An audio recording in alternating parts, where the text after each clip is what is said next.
Então, meus irmãos, desde o início nós podemos ver que o nosso Deus é o Deus que deu origem ao próprio início. Nós podemos ver que, nós podemos conhecer que o nosso Deus é o Deus que traz à existência coisas que não existiam. É o Deus que moldou e criou a criação. É o Deus todo-poderoso que tem o controle sobre os céus e a terra. E muitas das vezes nós procuramos definir esse Deus. Nós procuramos definir esse Deus. Mas será que nós realmente conhecemos esse Deus? Que nós buscamos tanto definir? E será que se nós o conhecêssemos, nós procuraríamos o definir? Porque Deus, em sua grandiosidade, como pode ser definido por homens como nós? Como Deus poderia ser definido? Sendo que Ele é um Deus santo, grandioso, poderoso, vivo, único, que não há outro igual, porque o nosso Deus, Ele é vivo e verdadeiro. Nós, muitas vezes, buscamos um Deus que Ele pode ser limitado, porque quando você define, você limita. Quando você procura definir algo, você limita algo àquilo que você definiu. Só que nosso Deus, Ele não pode ser definido e muito menos ainda limitado. Porque o nosso Deus, Ele não pode ser definido pela nossa sabedoria, pelo nosso pensar, pelo nosso imaginar, pelo nosso desejar. Porque o nosso Deus é Ele que é, como Ele se revelou ao próprio Moisés, como o eu sou, como Iavé. Então, o que direi eu para aqueles homens para mostrar que o Senhor está comigo? Diga que eu sou, o eu sou te enviou. Então, nós procuramos definir esse Deus, procuramos moldar esse Deus segundo os nossos desejos e o nosso imaginar. E, infelizmente, isso ocorre ao longo da história. Ao longo da história, nós buscamos definir Deus e moldá-lo segundo o nosso pensamento. Nós buscamos definir esse Deus e moldá-lo com as nossas próprias mãos. E nós podemos ver que não só durante a história, até mesmo nos dias atuais, como há muitos deuses, mas deuses com D minúsculo. Há muitos deuses que são até mesmo moldados pelo imaginar do homem. Como nos tempos de Roma, os tempos da Grécia, que foram reinos, impérios que propagaram pelo mundo inteiro, que tinha deuses da fertilidade, deuses do amor, deuses de tudo quanto é tipo de coisas, porque eram deuses moldados pelo coração e desejo humano. Foram deuses moldados pelo próprio homem.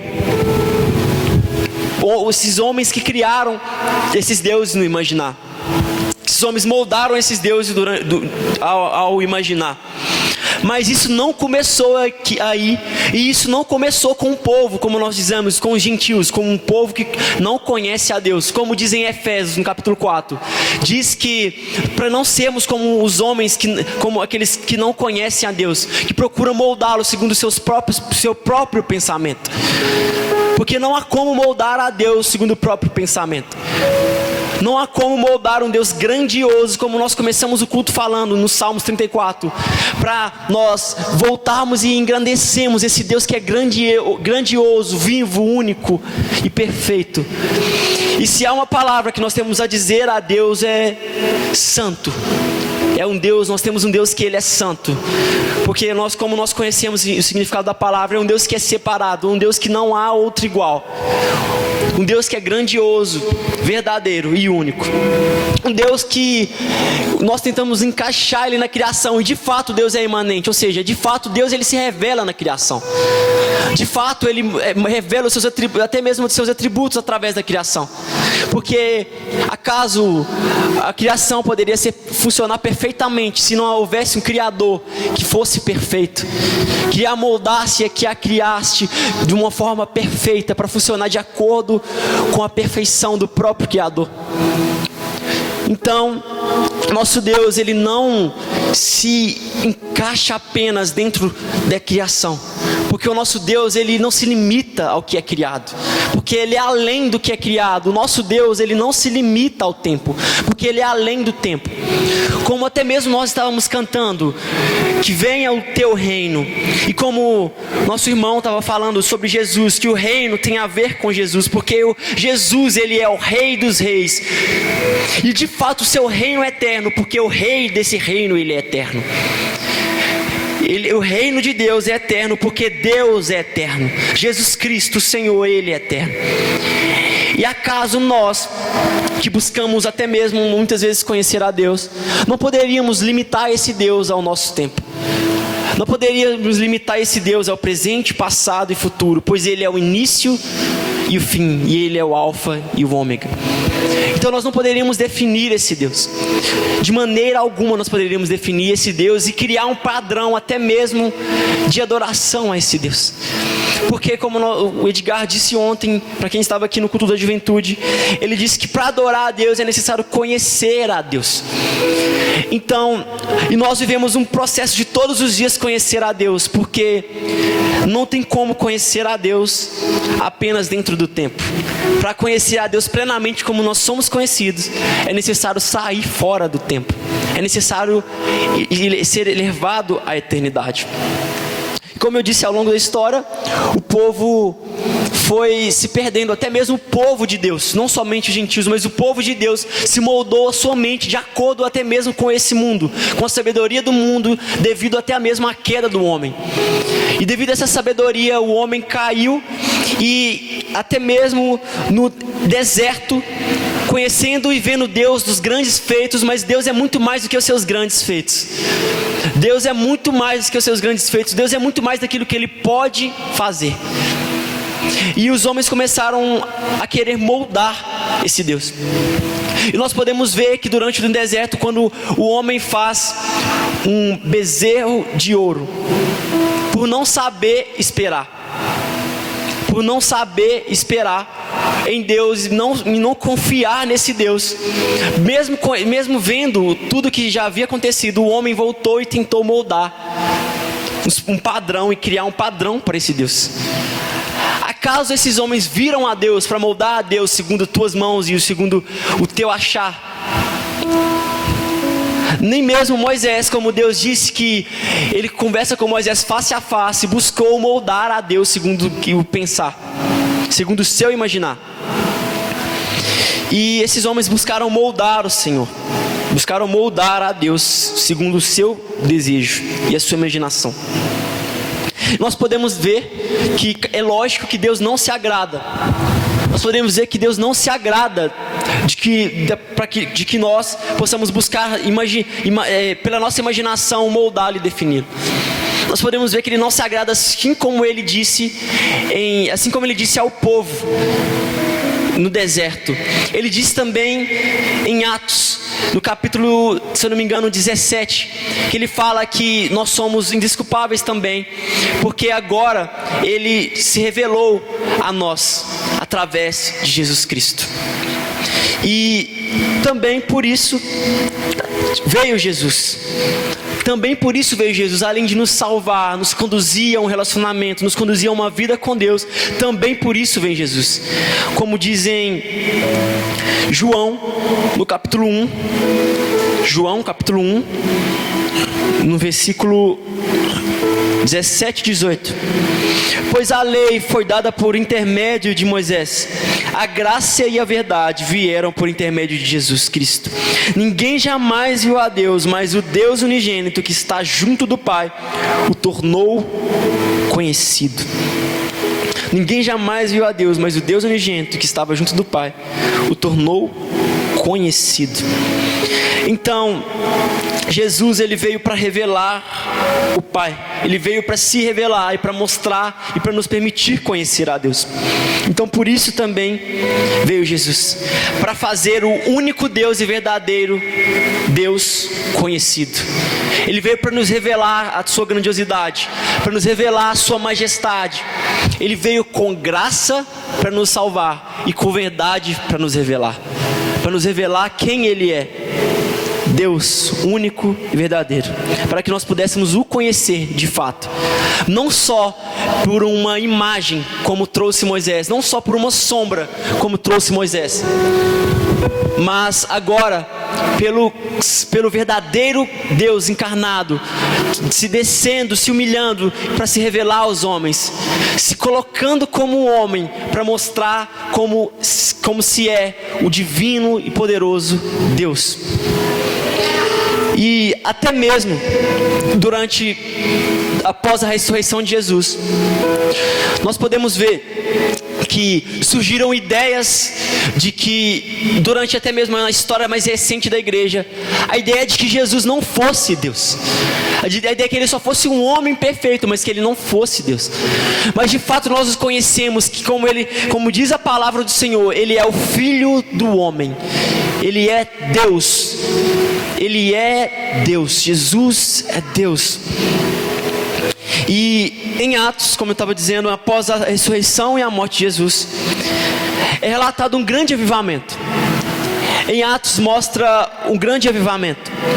Após a ressurreição de Jesus e após o Espírito Santo descer sobre a igreja, nós podemos ver um grande avivar da igreja. Nós podemos ver uma igreja avivada, uma igreja impactada e a qual Cristo ele é o centro. Nós podemos ver uma igreja a qual Jesus Cristo é o centro desta igreja. E por isso sinais e maravilhas o acompanham, porque Cristo é o centro.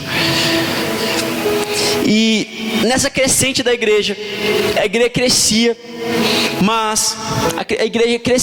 mas passava por uma grande perseguição. Essa igreja ela crescia, como relatado em Atos, mas essa igreja passava por uma grande perseguição após a morte de Estevão. E Estevão é como um exemplo para nós, um exemplo de não um evangelho fragmentado pregado, mas um exemplo de um evangelho pregado completamente, não em partes, mas por inteiro. Pois Estevão chega e prega para aqueles homens que conheciam apenas a sombra.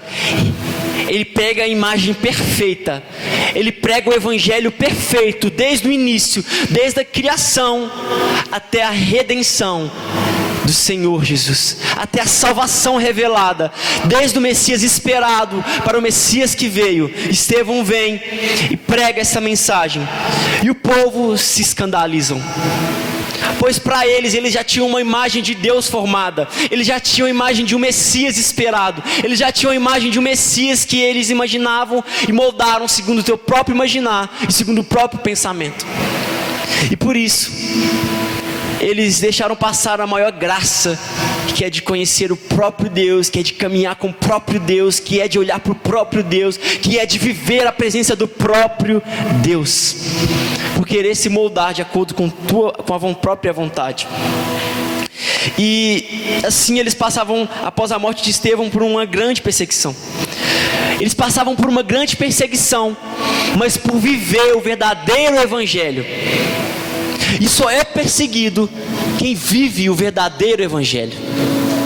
Só é perseguido quem vive o verdadeiro evangelho. E essa igreja era perseguida porque ela vivia o verdadeiro evangelho, o evangelho do reino de Deus, o evangelho do reino que é eterno. E eles levavam esse reino que é eterno, a qual Cristo, o Messias, Jesus, ele é o centro de toda a igreja.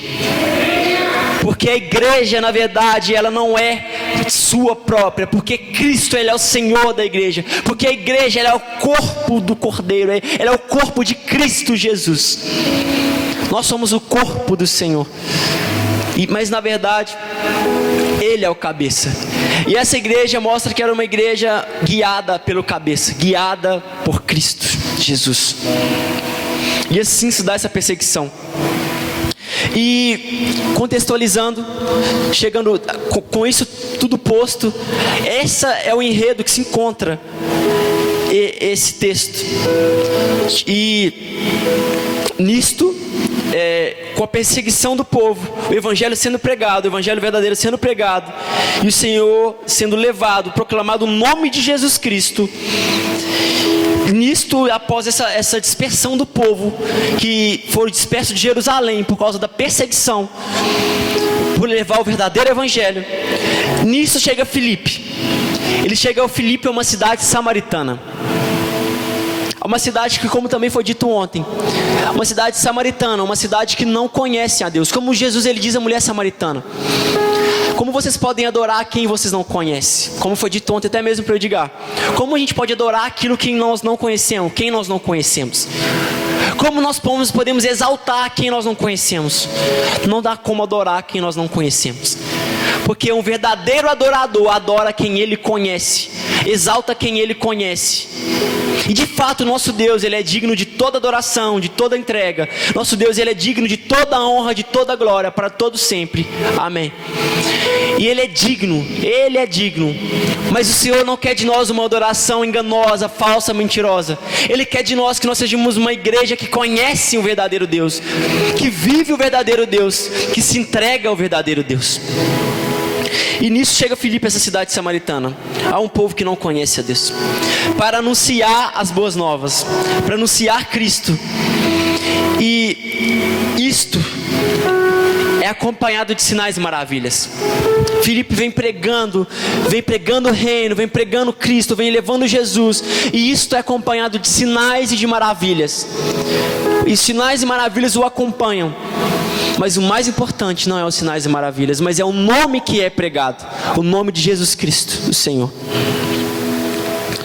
E ele vem caminhando e levando esse evangelho, cheio da presença de Deus, porque somente pela presença de Deus pode ser acompanhado esses sinais. Somente se for pregado Deus verdadeiro que pode ser chegado a esses sinais. Claro, Deus pode fazer além do que nós não vemos, porque nós não podemos definir a Deus. Ele faz o que Ele quer, porque Ele é.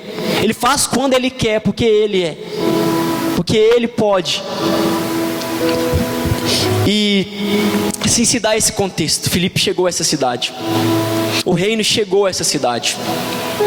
E havia nessa cidade esse homem, Simão. Um homem que era conhecido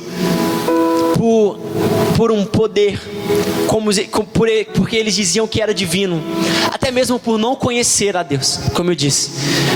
Eles diziam que esse poder era o poder de Deus, por eles não conhecerem a Deus. Era esse homem mágico que iludia este povo, mas ele mesmo se iludia, ele mesmo estava iludido. Simão, ele estava iludido,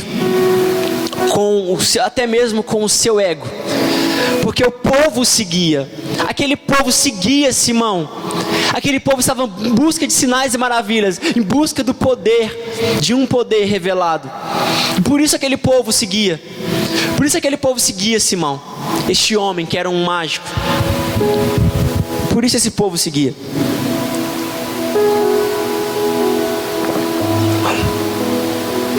E imagina, imagina um homem neste bairro assim, um bairro que não conhecia a Deus, mas conhecerá em nome de Jesus. Um bairro que não conhecia a Deus. E tem um homem que é conhecido, entre aspas, por ter um poder e ser um mágico. E o povo seguia, o povo conhecia, o povo sabia quem era Simão. O povo falava: pô, esse cara, ele é mágico, ele tem poder que vem de Deus. Mas como eu disse, eles diziam isso porque não conheciam a Deus. Mas no versículo 12 diz: no entanto, quando Filipe lhes pregou as boas novas do reino de Deus e do nome de Jesus Cristo, creram nele e foram batizados, tanto os homens como as mulheres. O próprio Simão também creu e foi batizado, e seguia Filipe por toda parte, observando maravilhas, os grandes sinais e milagres que eram realizados. O reino de Deus chegou naquela cidade.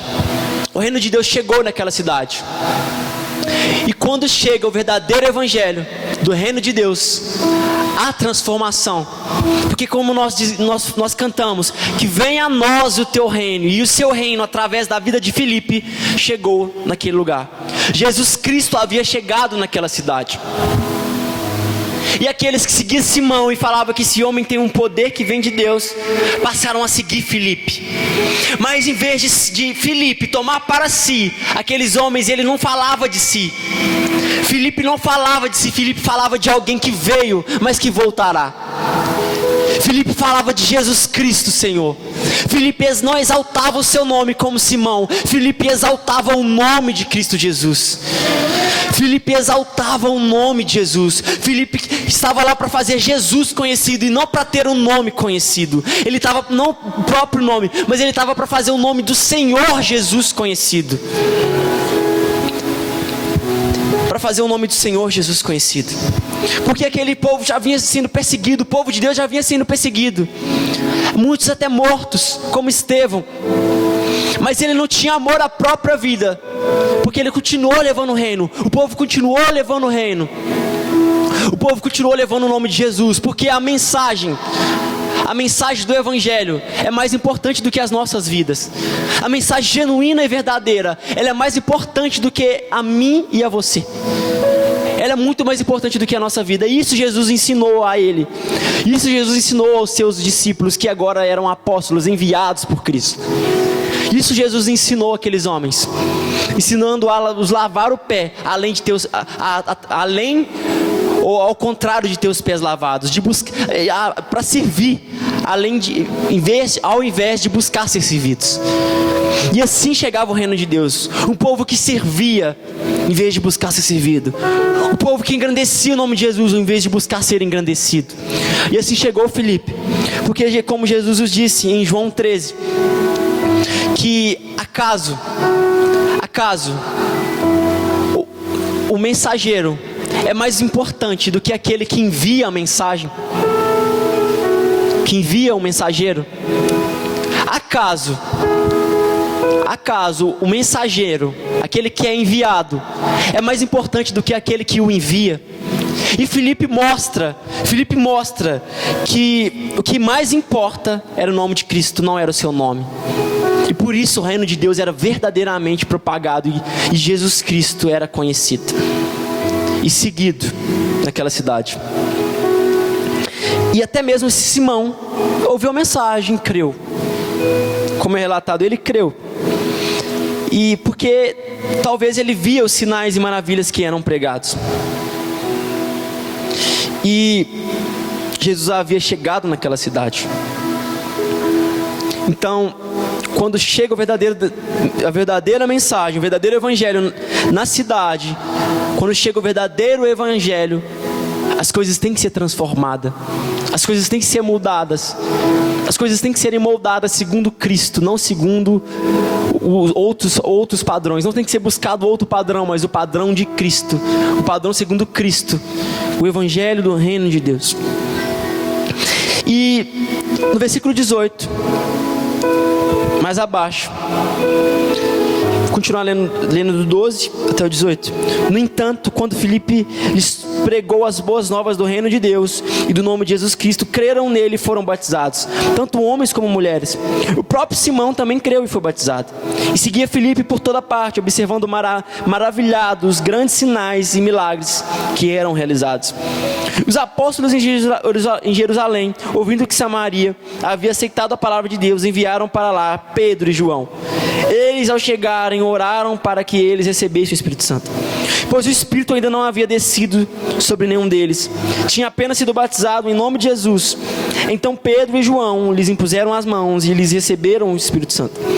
Vendo Simão que o Espírito era dado com a imposição de mãos, com a exposição das mãos dos apóstolos, ofereceu-lhes dinheiro e disse: dê-me também este poder, para que a pessoa sobre quem eu puser as mãos receba o Espírito Santo.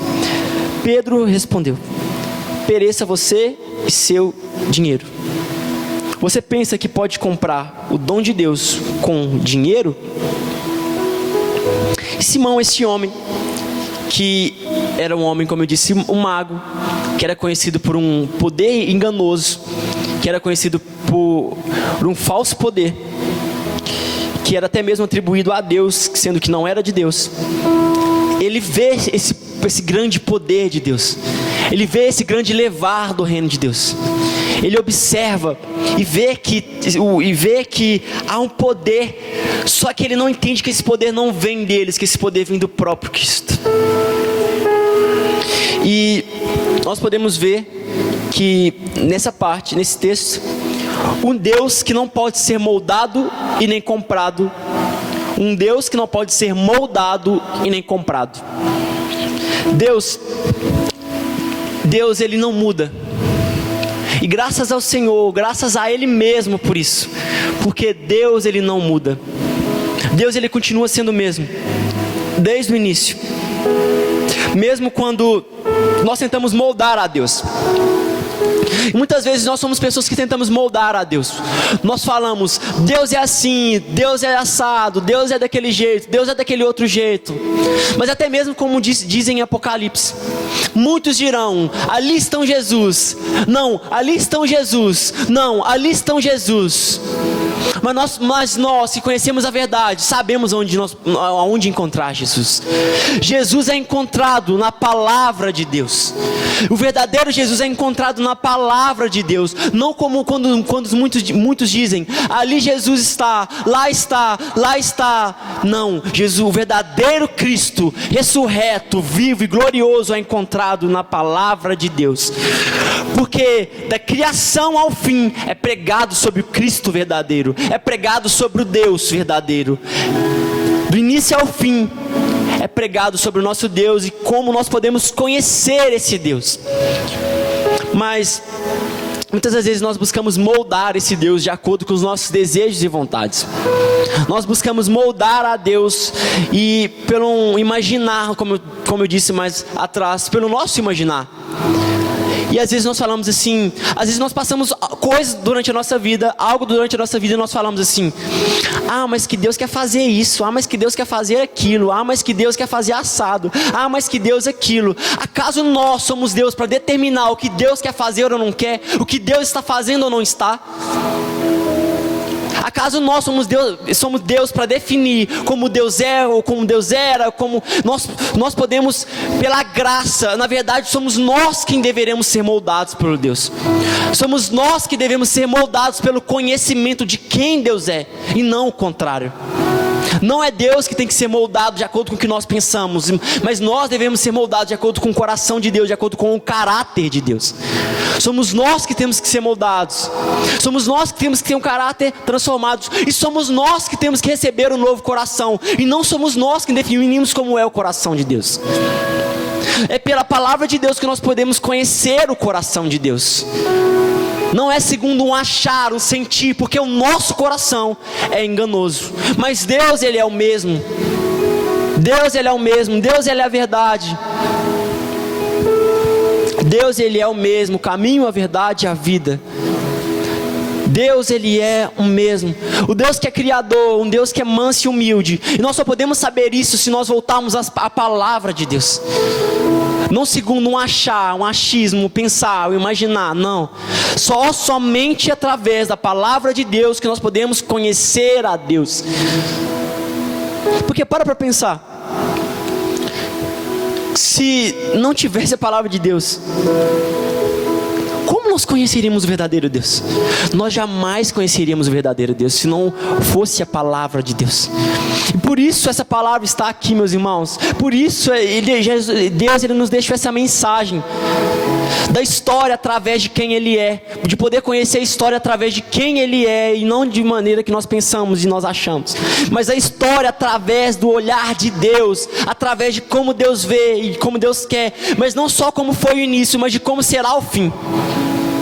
Porque eu acho que o fim vai ser assim, porque eu acho que o fim vai ser assado, porque eu acho que o início foi assim, porque eu acho que o início foi assado, porque eu acho que o início foi de uma explosão. Não, no início foi por causa de um Deus da criação, por causa de um Deus que disse haja e houve. Por causa do nosso Deus houve o início.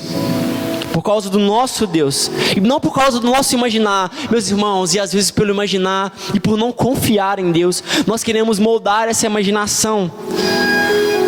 Nós queremos moldar a Deus segundo a nossa imaginação. E às vezes nós criamos um altar na nossa mente e no nosso coração de como Deus é.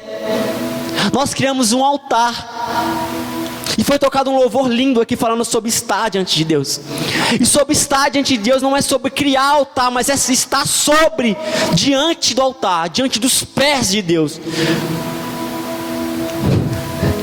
É sobre nós virmos diante do altar de Deus, humilhados, diminuindo para que ele possa crescer. Por isso ele chama os pequenos e oprimidos. Ele nos chama os pequenos. Como eu disse ontem, ele chama nada para resumir a nada, mas para nos dar uma nova identidade, para nos dar um novo caráter, para nos transformar e nos moldar. Então nós não podemos moldar a Deus, meus irmãos. Nós não podemos moldar como Deus é. Falar: Deus, o Senhor é assim e eu quero que o Senhor seja assim. Somos nós que temos que nos sujeitar a quem Deus é. Somos nós que temos que nos submeter a quem Deus é. Somos nós que temos que ser submissos à vontade de Deus e a quem Deus é. E não Deus tem que ser submisso à nossa vontade. Não nós que temos que, não Deus que tem que ser submisso como nós falamos que Ele é. Não. O Evangelho de Deus é Deus quem diz que Ele é. Não é o homem que molda quem Ele é. É Deus e não o homem. É sobre Deus e não sobre o homem. É sobre o Senhor e não sobre nós. É sobre nós sermos moldados. Sobre nós conhecermos o verdadeiro Evangelho. É sobre nós nos entregarmos e nos rendermos sobre Deus. E não sobre Deus se render sobre nós. É sobre nós nos rendermos a Deus. E por outro lado, muitos de nós buscamos nos comprar a Deus. Nós buscamos comprar a Deus. Acredita nisso, meus irmãos? Muitas vezes nós buscamos comprar a Deus, pelo fato de até mesmo não conhecer a Deus, entender que foi Ele que nos comprou e não somos nós quem compramos a Deus. É Ele quem é o nosso Senhor e não somos nós que somos senhores de Deus. E foi Ele que nos comprou pelo seu sangue. E se nós, meus irmãos, entendêssemos a cruz mais profundamente, caminhássemos sobre esse entendimento da cruz, nós não andaríamos em temor sobre as coisas do mundo, mas em temor a Deus. E esse temor é um temor maravilhado. Não é um temor como o temor do mundo. O temor a Deus é um temor assim maravilhado com quem Ele é, maravilhado com a sua grandiosidade, maravilhado com a perfeição, com a santidade. E através disso, caminhar em obediência, não por um temor de medo, mas por um temor de amor. Por um temor de amor. Porque não há entrega voluntária e verdadeira sem conhecer o Deus que é verdadeiro e sem ter esse temor verdadeiro. Como disse em Romanos 12, Deus quer de nós um culto racional, com entendimento, sabendo quem Ele é, conhecendo quem Ele é, nos entregando por quem Ele é, desejando quem Ele é, por conhecer quem Ele é. E assim nós sermos moldados por Deus, para que nós possamos provar, mas primeiramente para que nós sejamos capacitados a provar a boa, perfeita e agradável vontade de Deus. Mas nós precisamos ser capacitados a provar essa vontade boa, perfeita e agradável. Somos nós que precisamos ser capacitados para provar a grandiosidade de Deus, para conhecer a Deus. E como eu estava dizendo, nós buscamos comprar a Deus. Buscamos comprar a Deus segundo os nossos próprios desejos e interesses. Buscamos comprar a Deus com as nossas obras, com as obras das nossas mãos. Muitos de nós, muitas das vezes, nos sentimos bem com Deus porque nós fazemos algo, porque nós fizemos aquilo outro. Isso é um ídolo no nosso coração, porque na verdade, infelizmente, quem tem sido nosso Deus somos nós mesmos. Porque Deus, Ele não precisa das nossas obras. As nossas obras não são para receber algo de Deus, mas é porque nós recebemos algo de Deus. É o contrário, nós precisamos de arrependimento, meus irmãos. Nós precisamos mudar de mente, entender porque Ele fez e não porque nós fazemos. E porque Ele fez, nós fazemos por amor, por desejo. Foi porque Ele fez, porque Ele nos salvou. E não para ser salvos, não para ser encontrados, mas porque nós já fomos encontrados. Que nessa manhã nossa mente possa mudar, meus irmãos, em nome de Jesus. E que senão nós nunca vamos sentir prazer em Deus. Nós vamos sempre viver a Deus como se fosse um fardo pesado. Eu preciso de fazer para Deus, eu preciso de estar fazendo. Não, meus irmãos, Ele fez, meus irmãos. E por causa disso eu vou vivê-lo. Por causa disso eu vou me entregar. Por causa disso eu desejo Ele, eu quero Ele porque Ele fez. E com um amor tão grande, porque Ele mesmo é o amor. Porque Deus mesmo é amor. É Deus quem define o que é o amor, e não é o amor que define quem é Deus. É Deus quem mostra quem é o amor. É Deus que define o amor, e Ele nos mostrou esse amor numa cruz, se entregando. Ele nos mostrou que o amor é se entregar. Ele nos mostrou que o amor é se entregar. E nós não podemos comprar a Deus pelas nossas obras, pelo aquilo que nós fazemos. Nós não podemos. E às vezes ao longo de anos de caminhar, nós buscamos comprar a Deus. Falamos, nós estamos muito tempo aqui, Deus. Tem que ser assim, Deus. Tem que ser daquele jeito, Deus. Não. Nós esquecemos do início. Deus, seja feita a tua vontade, assim na terra como é no céu. Seja feita a tua vontade. O Evangelho é a vontade de Deus, não a vontade do homem. É a vontade de Deus. Deus quem quer se relacionar com o homem, não é a vontade do homem, mas Deus quem quer, que desceu ao homem, que se humilhou na sua imensa grandiosidade. Ele sendo Deus, Ele não considerou ser igual a Deus, mas como um homem, Ele foi obediente até a morte de cruz. Ele se entregou por nós. E a nossa atitude deve ser a mesma de Cristo Jesus. A mesma de Cristo Jesus. E continuando o texto, no versículo 24, acompanhe comigo.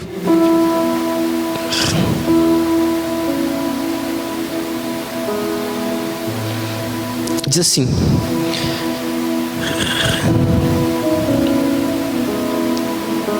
Simão, porém, respondeu: Orem vocês ao Senhor por mim, para que não me aconteça nada do que vocês disseram. Tendo testemunhado e proclamado a palavra do Senhor, Pedro e João voltaram a Jerusalém, pregando o Evangelho em muitos povoados samaritanos. Então, meus irmãos, após o ocorrido de esse homem chegar aos apóstolos e pedirem para receber esse poder, para que ele pudesse usar esse poder em próprio benefício, eles o repreendem, falando para que ele pudesse se arrepender dessa maldade e orar ao Senhor, para que talvez o Senhor pudesse perdoar o pensamento do coração, para que o Senhor pudesse perdoar esse pensamento do coração deste homem. E assim,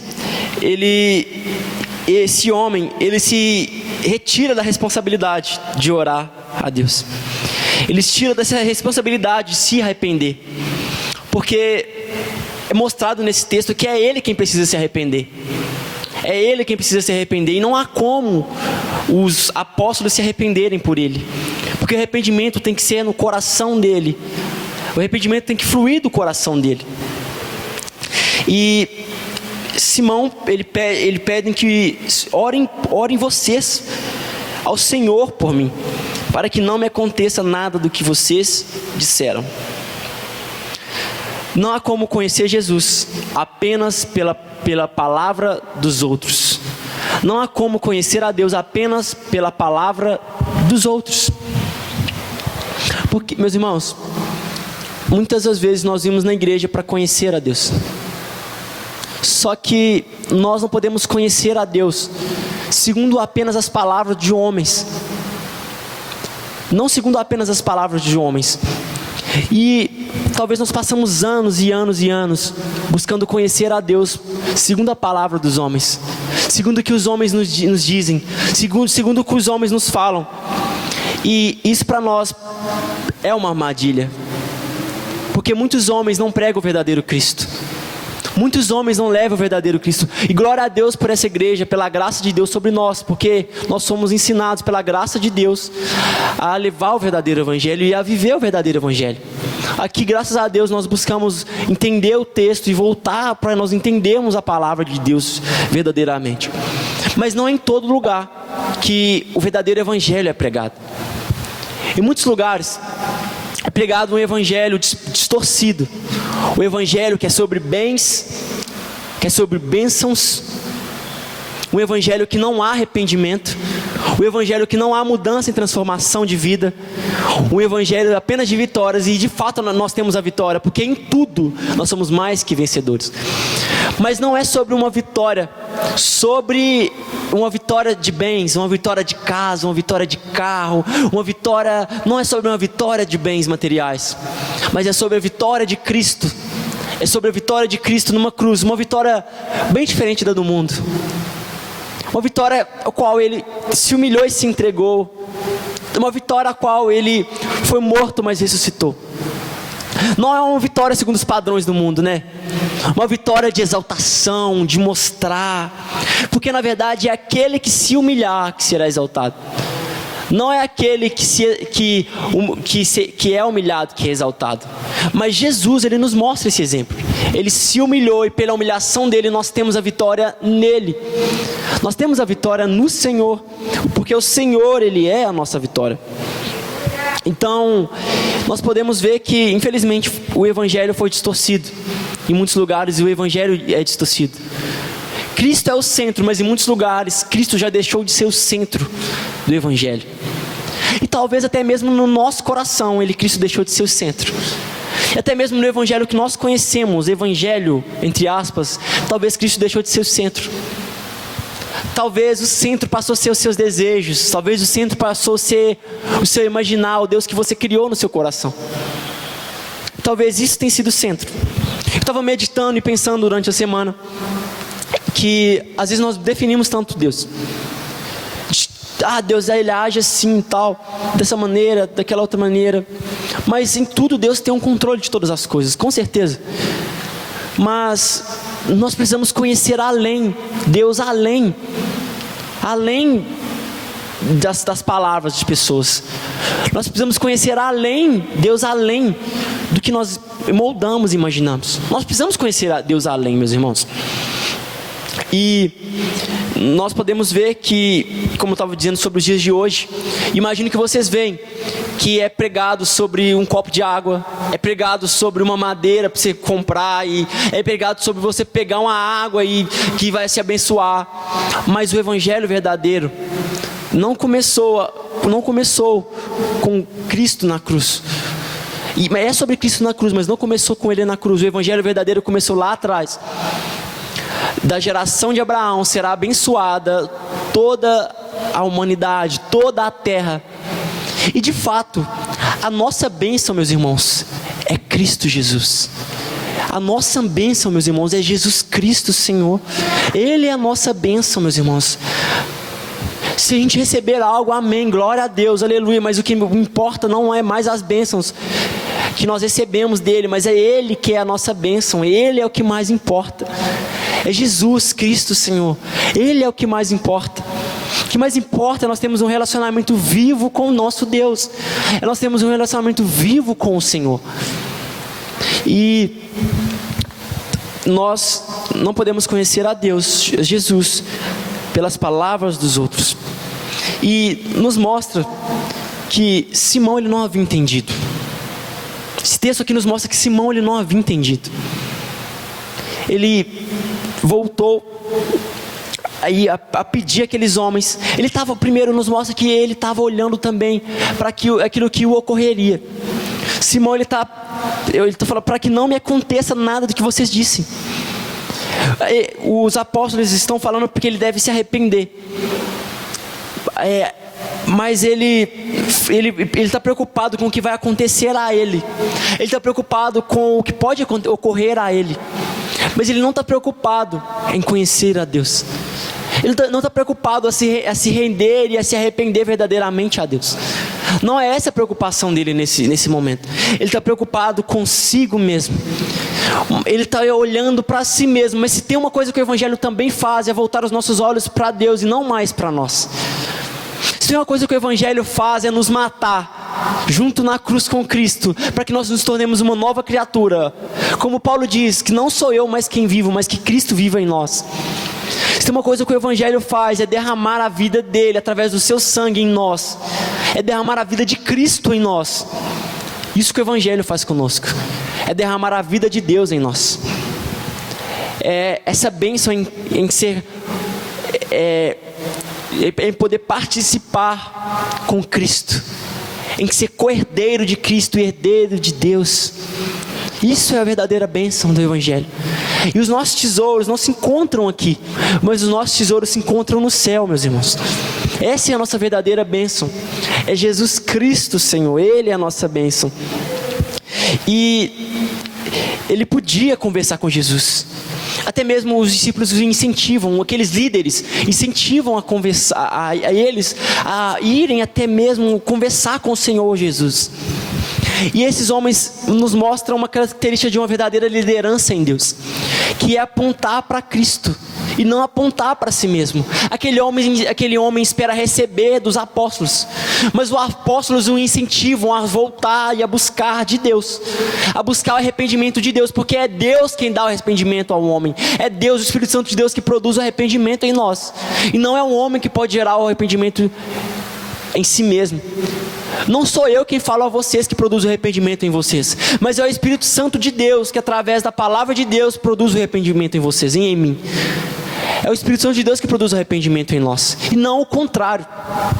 E esses homens nos ensinam eles nos ensinam a característica de um verdadeiro líder, que é apontar para o Senhor e levar o liderado a se relacionar com Deus. Como eles dizem, Simão, porém, respondeu: orem vocês ao Senhor por mim. Esse homem é um homem que até muitos de nós, talvez, que estamos muitos anos na presença de Deus, muitos anos na igreja, que nos colocamos a nossa responsabilidade nas costas do outro, colocamos a nossa responsabilidade de estar diante de Deus, de nos relacionar com Deus ao outro, nós atribuímos essa responsabilidade ao outro. Mas, meus irmãos, a responsabilidade de você se relacionar com Deus não é minha. A minha responsabilidade e a responsabilidade de cada um de nós é nós apontarmos para Cristo e levarmos outras pessoas a se relacionar com Cristo. Porque nós não fomos chamados a nos relacionar com Cristo para os outros, mas todos nós juntos, como uma igreja gloriosa, se relacionando com o Senhor. E esse homem atribui essa característica, a responsabilidade dele ao outro. E será, meus irmãos, que nós passamos anos e anos vindo aqui na igreja, esperando receber algo de Deus, quando já era para nós sermos mestres e até mesmo estar ensinando aos outros? E Simão mostra que ele não conhece a Deus. Ele mostra que não conhece a Deus, porque Deus é um Deus de relacionamento. Deus é um Deus de relacionamento. E Simão, ele mostra que ele não conhece a Deus. E por não conhecer a Deus, ele se volta ao homem. E ele mostra que ele não conhece a Deus. Só que ele negligenciou a oportunidade de estar em um íntimo relacionamento com Jesus. Ele negligenciou a oportunidade de estar em um íntimo relacionamento com Jesus, em oração. Pois, na verdade, ele tinha o medo, como eu disse, de acontecer algo com ele.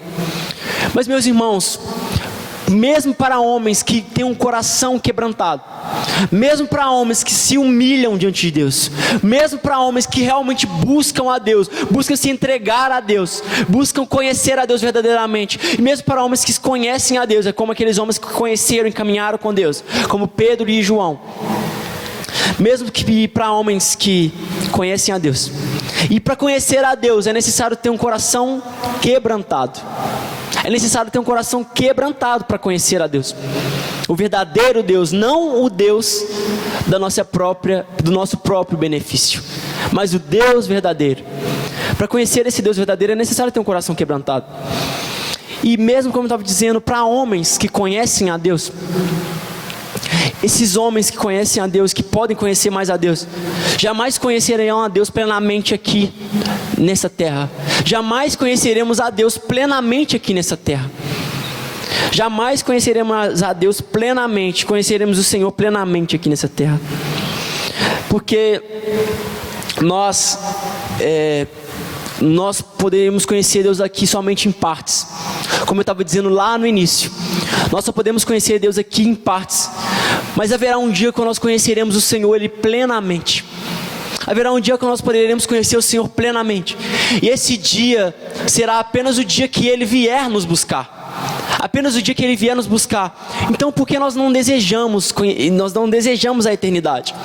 Porque a eternidade, para quem está em Cristo, nós teremos o Cristo apresentado a nós por inteiro, plenamente. Assim como Ele nos conhece, nós o conheceremos.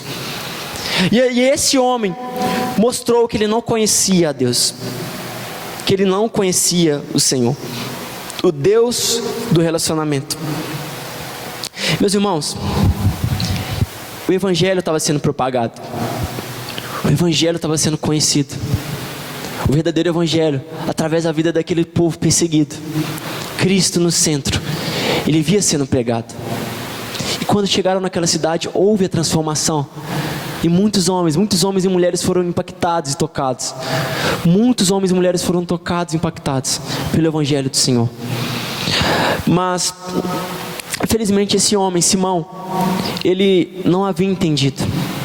E talvez muitos de nós somos iguais a Simão. Buscamos a Deus pelo nosso próprio benefício. Benefício que quando nós estávamos no mundo, nós tínhamos esses almejados objetivos para a nossa vida, objetivos e desejos do nosso coração. Talvez foram objetivos que nós já tínhamos no mundo. Assim como esse homem, ele era um homem que buscava para si conhecimento de um homem que tinha poder. Mas como nós encontramos Cristo, quando nós cremos em Cristo, esses objetivos têm que morrer em nós, para que nós possamos, a partir do momento que nós possamos conhecer o verdadeiro Deus. E esse homem ainda tinha esses objetivos no coração dele, talvez assim como nós, esses objetivos da época, do tempo que ele estava no mundo, ainda estava e permeava no coração daquele homem. Talvez aqueles objetivos ainda estavam no coração daquele homem. O objetivo de ser conhecido, de ser engrandecido, de ser seguido. Porque de fato aquele homem foi seguido.